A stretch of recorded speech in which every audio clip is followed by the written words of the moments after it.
โอ้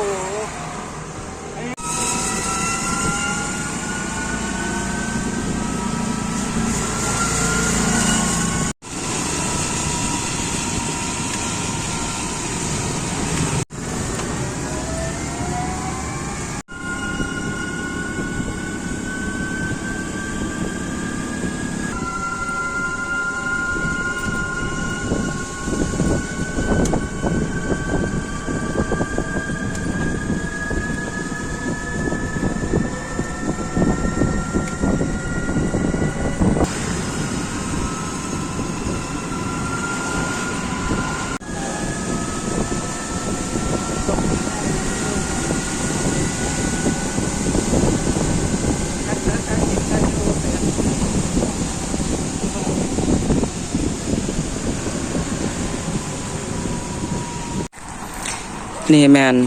บอลกรมโยธาเนาะบอลที่ผู้มาเซ็ง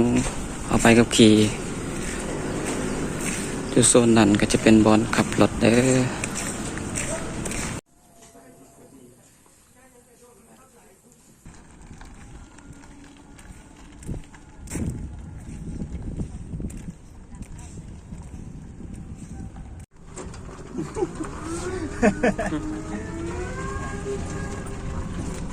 หยากันเนาะ ยากคือกันเลย เป็นว่า ถ้าเขายังบ่ทันลึงมือนะเขาบ่ได้ใส่นะ แม่เนาะบ่ทันได้สิทธิ์คือ เขาบ่ทันได้ใส่ครับอย่างที่เลยยังงักๆเนาะ แม่นบ่ได้ขับรถ